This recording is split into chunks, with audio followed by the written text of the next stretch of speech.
Hello students, तो कैसे हैं आप लोग। आशा करते हैं बहुत ही मस्त होंगे। और कल हम लोग पढ़े थे मौर्य साम्राज्य के बारे में, तो मौर्य साम्राज्य के आगे की कहानी हम लोग आज इसके आगे करेंगे।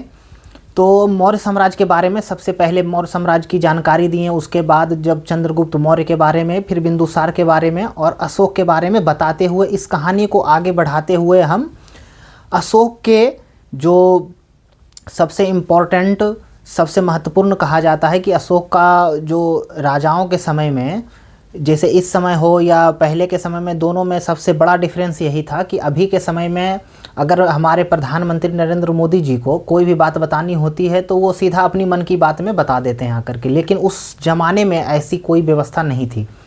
तो उस ज़माने में अशोक ऐसा पहला राजा हुआ करता था जो कि अपने बातों को अपनी प्रजा तक पहुंचाने के लिए, पूरे भारत, इतना अखंड भारत हुआ करता था उस समय, तो उस समय अपनी बातों को दूर दूर तक, यहाँ देख सकते हैं आप, यहाँ अफ़गानिस्तान, पाकिस्तान तक उसका शासन हुआ करता था। और अपनी बातों को पहुंचाने के लिए अशोक कैसे पहुंचाता, वो सवाल तो है, सवाल बनता है कि भाई उस ज़माने में अशोक अपनी बात को कैसे पहुँचाता होगा जनता के पास, अपना नियम कानून जो भी था कैसे पहुँचाता होगा। तो उसी क्रम में अशोक के बारे में कहा जाता कि अशोक पहला ऐसा राजा था जो कि लेख लिखवाना स्टार्ट करा था। और लेख लिखवाने के क्रम में वो सबसे पहले आता है उसका बृहत शिलालेख। 4 प्रकार के लेख थे, बृहत शिलालेख थे, लघु शिलालेख थे, गुफा लेख थे, स्तंभ लेख थे।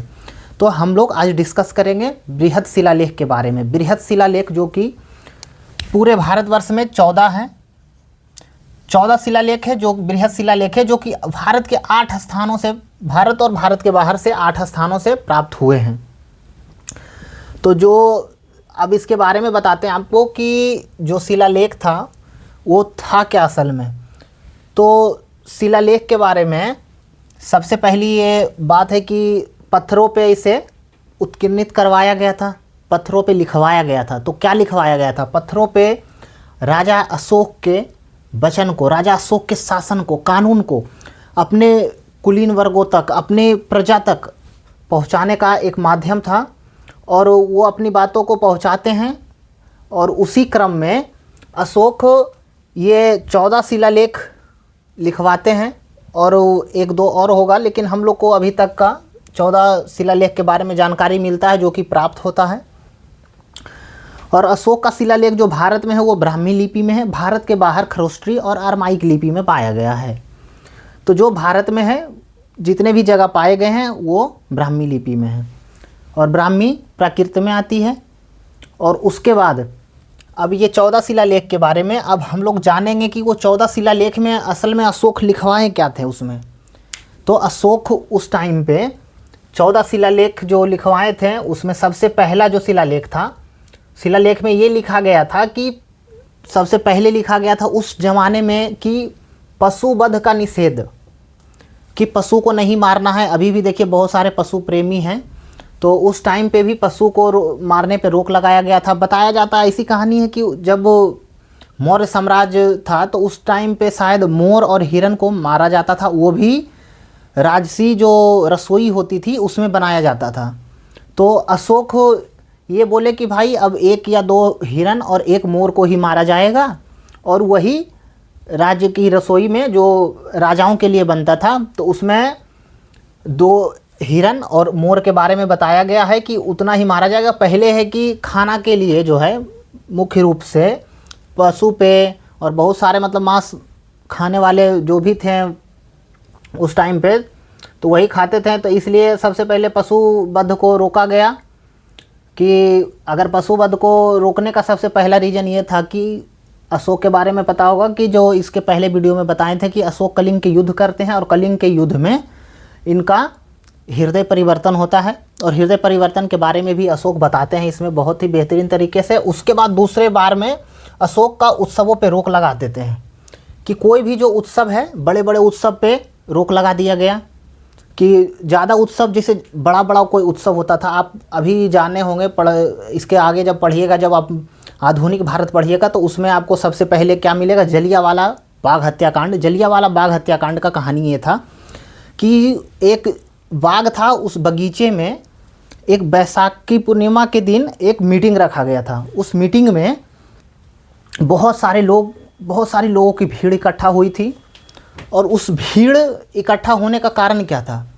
मेला लगा हुआ था। उस मेले में ही भीड़ इकट्ठा होती है और ब्रिटिश सरकार के विरोध में का साजिश रची जाती है कि जो भी आगे की कार्रवाई थी जनता के द्वारा आक्रोश में करी जाती है। तो सबसे बड़ा रीज़न क्या हुआ कि अगर ना तो वो मीटिंग लगता और ना ही राजा के बारे में कोई विरोध या षड्यंत्र रचा जाता। इसलिए अशोक सबसे पहले उत्सवों पर रोक लगा देता है कि ना तो उत्सव होगा ना राजा के विरुद्ध षड्यंत्र रचा जाएगा।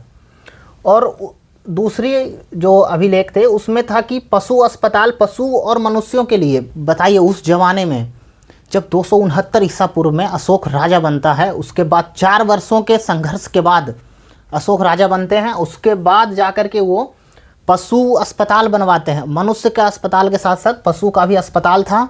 और जो दक्षिणी पड़ोसी राज्य थे जैसे चोर चेल पांड्य के बारे में दूसरे अभिलेख में शिलालेख में जानकारी मिलता है। उसके बाद तीसरे जो है शिलालेख हैं बृहद शिलालेख में वो अपने जो मंत्री थे वो अपने मंत्रियों को बोल दिए थे कि भाई जैसे कि अभी वोट मांगने के लिए 5 वर्षों में आते हैं, हमारे जो भी नेता मंत्री लोग हैं 5 वर्षों में आते हैं। तो वही अशोक उस टाइम पे कह दिए थे अपने मंत्रियों को कि भाई आपको 5 वर्षों में अपने राज्य का दौरा करना होगा। जो भी आपका फील्ड होगा, जो भी आपका क्षेत्र होगा, उस क्षेत्र में आपको जाना होगा और 5 वर्षों के बाद आपको जाके पूरा ब्यौरा ले करके आपको बताना होगा। आपको लोगों का दुख दूर करना होगा एकदम इंस्टेंट वहीं पे। तो 5 वर्षों का दौरा के बाद उसके बाद अशोक धम्म का पालन का बात करते हैं, जहाँ की भेरी घोष की जगह धम्म घोष। अब भेरी घोष क्या होता है? तो भेरी घोष आप महाभारत में सुने होंगे कि पहले भेरी मतलब जो फूंक होता शंख था, वो शंख जब बजता था तब युद्ध स्टार्ट होता था और शंख जब बजता था तो युद्ध बंद हो जाता था, रुक जाता था। तो उस टाइम पे वही कहा गया कि अब शंख वाली बात नहीं चलेगी, अब शांति की बात चलेगी। तो वही है कि भेरी घोष की जगह धम्म घोष का पालन किया गया। और धम्म क्या है? धम्म मतलब धर्म होता है। और धर्म के मतलब आपको पता होगा कि अशोक अभी तक आते आते बौद्ध धर्म की दीक्षा ले चुके हैं। तो जब अशोक बौद्ध धर्म की दीक्षा ले चुके हैं तो आपको लगता होगा कि अशोक अब बौद्ध धर्म के अनुयायी हो गए हैं। तो अशोक पूरे की पूरी तरीके से पूरे मौर्य साम्राज्य पे बौद्ध धर्म का प्रचार प्रसार करेंगे, लेकिन ऐसा नहीं होता। जब अशोक अपने अधिकारियों को नियुक्त करते हैं और वो अधिकारी का नाम धम्म महामात्र रखा जाता है। वो अधिकारी उस धम्म को, जो अशोक का नियम था धम्म, उसको पालन करवाने के लिए, उसके बारे में बताने के लिए अशोक अपने धम्म महामात्रों की नियुक्ति करते हैं, अपने अधिकारियों की नियुक्ति करते हैं। और नियुक्ति करते हैं उसके बाद 6ठे अभिलेख है उसमें बताया जाता है शिलालेख में कि राजत्व के सिद्धांत के बारे में जानकारी दी जाती है कि राजाओं का सिद्धांत कैसा होता है, राजा कैसे शासन करते हैं, जो कि आपको चाणक्य के अर्थशास्त्र में भी मिल जाता है। उसके बाद अशोक उस जमाने में धार्मिक सहिष्णुता की बात करते हैं, धर्म के बारे में बात करते हैं। धार्मिक सहिष्णुता मतलब सभी धर्मों को समान आदर देना, सभी धर्मों को समान नज़र से देखना। फिर अशोक के 8वें शिलालेख में वो अपने शासन के, वो उनका शासन 269 ईसा पूर्व होता, उसके शासन के वो 8वें वर्ष में, 8वें वर्ष जब आता है तो वो कहाँ, पहले तो लुम्बिनी जाते हैं। तो उसके बाद जब 2 वर्ष बाद होता है तो 10वें वर्ष में वो कलिंग पे आक्रमण करते हैं। और वो कलिंग के आक्रमण 10वें वर्ष में कलिंग पे आक्रमण करते हैं, उसके बारे में बताया गया है। और उसके बाद जो 9वां शिलालेख है उसमें अर्थहीन कर्मकांडों को समाप्त किया गया है। अशोक ये कहते हैं, इस बात पे पूरी तरीके से जोड़ देते हैं, जो भी यज्ञ है, कर्मकांड है, विधि विधान है, जो ज़्यादा खर्चीला है, ज़्यादा उबाऊ तरीके से होता है, उस पर अशोक रोक लगाने का प्रयास करते हैं।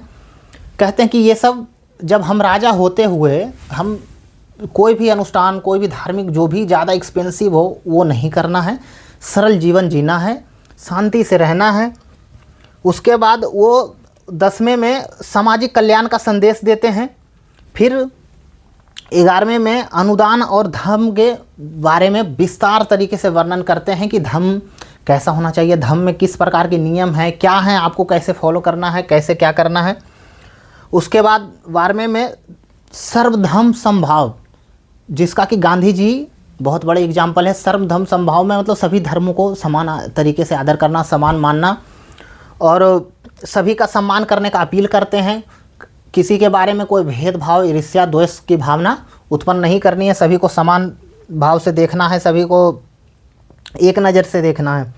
उसके बाद जो सबसे इम्पोर्टेंट है, जो कि आपके एग्ज़ाम में आते हैं, वो है कि 13वां शिलालेख है। जो 13वां में है उसमें अशोक के कलिंग युद्ध का वर्णन किया गया है। और कलिंग का जो युद्ध होता है, अशोक के 261 ईसा पूर्व में कलिंग का युद्ध होता है और अटैक करते हैं कलिंग के युद्ध पे। कलिंग में अटैक करते हैं और कलिंग में अटैक करने का रीज़न बताया जाता है।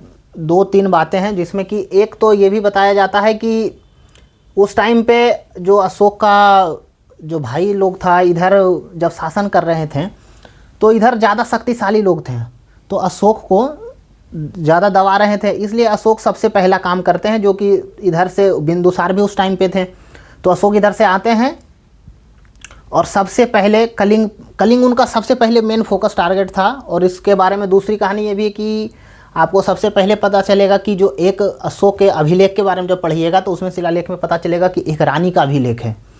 पूरे इतिहास में अशोक की किसी भी पत्नी का जिक्र नहीं किया गया है, सिर्फ एक वो की रानी का अभिलेख, उसमें की कारूबाकी उसमें लिखा गया, स्पष्ट शब्दों में वर्णन किया गया है कि तीवर हमारा पुत्र है और कारूबाकी हमारी पत्नी है। और वो कहाँ से, वो कारूबाकी कौन थी, वो कलिंग की राजकुमारी थी। और वहाँ से वो शादी करते हैं, वहाँ शासन करते हैं, युद्ध करते हैं। युद्ध में करीब 1.5 लाख लोग मारे जाते हैं, 50,000 लोग बंदी बनाए जाते हैं। उसके बाद जाकर के हमारे अशोक का हृदय परिवर्तन होता है, विचलित हो जाते हैं देख करके खून खराबा। और उसके बाद वो हृदय उनका परिवर्तन होता है और इसके बारे में हम कहानी आपको आगे बताते हैं। उसके बाद 14वां जो शिलालेख था उसमें प्रजा को धर्म के अनुसार जीवन जीने का, कि भाई आराम से जीवन जीना है, शांति से सुखी समृद्धि तरीके से जीवन जीना है। और अपने सारी प्रजा को यही बात सिखाते हैं। कौन, अशोक का ये 14 शिलालेख हो गया। और 14 शिलालेख जो है अशोक का, ये भारत के 8 जगहों से, उसमें कि पाकिस्तान और कांधार भी शामिल है। तो भारत में जो है कालसी ये उत्तराखंड में है और धौली और जोगढ़ ये उड़ीसा में है। और यही धौली में कलिंग का युद्ध होता है। इस पे हम आते हैं। तब तक यहाँ एरीगुड़ी यहाँ आंध्र प्रदेश में, सोपरा महाराष्ट्र में, गिरनार गुजरात में और पाकिस्तान, वर्तमान पाकिस्तान में मानसेहरा और शहबाजगढ़ी है। और अभी जो अफ़गानिस्तान में है कांधार है। यहाँ ये इतने सारे अशोक के शिलालेख थे। इसका मतलब ये था कि अशोक का यहाँ तक शासन था। और आसाम के साइड या नॉर्थ ईस्ट साइड में अशोक का कोई भी शिलालेख नहीं मिलता है। इससे यह प्रमाण होता है कि अशोक का शासन आसाम के साइड नहीं था। तो अशोक ऐसा राजा थे कि पहले तो युद्ध भी करते हैं। कलिंग का भयावह युद्ध, भयानक क्रांति होती है इतनी कि लाखों लोग नरसंहार में मारे जाते हैं, खून खराबा होता है। और धौली और जोगढ़ में वो युद्ध जो होता है कलिंग का, धौली पहाड़ी और वो दया नदी के पास में होता है। और यहीं पास से कौन मिलता है उनको, कारूबाकी। और कारूबाकी के बारे में ही वर्णन दिया गया है। जब रानी की अभिलेख पढ़ेंगे आप, रानी की अभिलेख में स्पष्ट दिया गया है कारूबाकी के बारे में और तीवर के बारे में दिया गया है। और कलिंग के युद्ध करने के बाद अशोक का हृदय जब परिवर्तन होता है, तब जाकर के अशोक को ये समझ में आता है कि हमें ये सब अब नहीं करना है। अब भेरी घोष नहीं, भेरी अब संघ की नहीं, अब शांति का बात होगा। और आपको लग रहा होगा कि अशोक अब पूरे तरीके से परिवर्तित हो गए। लेकिन इनमें कुछ पॉइंट है, जैसे कहा जाता है कि हर एक सिक्के के 2 पहलू होते। तो सिक्के के एक पहलू तो आपने समझा, और सिक्के के दूसरे पहलू जो हैं ये हैं कि अगर अशोक यहाँ सबसे पहली बात युद्ध करते हैं, युद्ध में अशोक जीतते हैं।